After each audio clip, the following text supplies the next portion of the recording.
It was late on a Saturday night in 2001. Andrew Witherow and Loc Huynh were in one of the few vehicles on Highway 99 at the time. Huynh was in the driver's seat. Were they in the wrong place at the wrong time? Definitely. They were heading north, approaching the Fruit Ridge exit when someone pulled up next to them and started firing. Huynh called 911 to report he and Witherow had just been shot. He stopped driving in the middle of the highway, causing several cars to hit them. Their car erupted in flames. Huynh escaped, but Witherow did not. I believe strongly that there are people out there that witnessed something. It was an absolute shock. It was so devastating.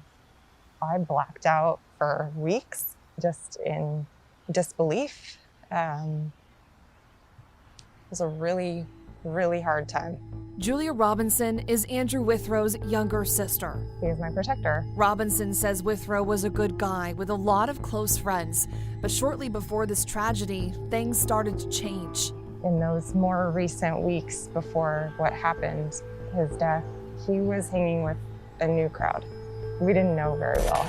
We are close to where Robinson's brother was killed in 2001. She told me over and over again, what happened here on Highway 99 just doesn't make sense. Was it gang related? Was it random? Was he caught in the crossfire of something else? What will it take to solve this case? I asked Robinson. She said someone needs to come forward. I think it would have to be someone directly involved. In 2002, a $5,000 reward was set up for information leading to an arrest.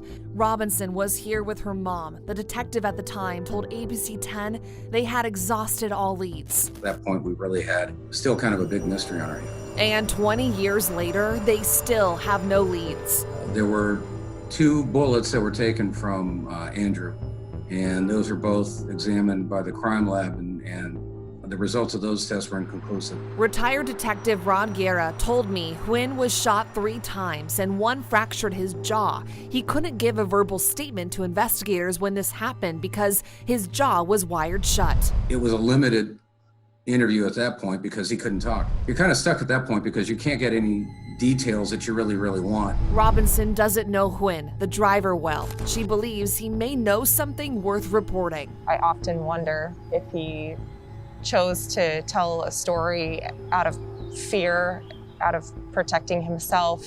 When we were first talking with Loc, the indications were that this was some type of a road rage incident. It's kind of an odd thing, even in this day and age. Robinson is determined to share her brother's story. I hope people see this and they remember who he was to me, and maybe they know someone who knew something. Her brother meant the world to her, and the hole in her heart hasn't healed in almost 2 decades. I have longed for justice.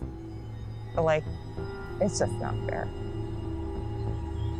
And we tried to reach out to the driver, Loc Huynh, but our calls were not returned. If you know anything about this cold case, call Sacramento Police, 916-443-HELP.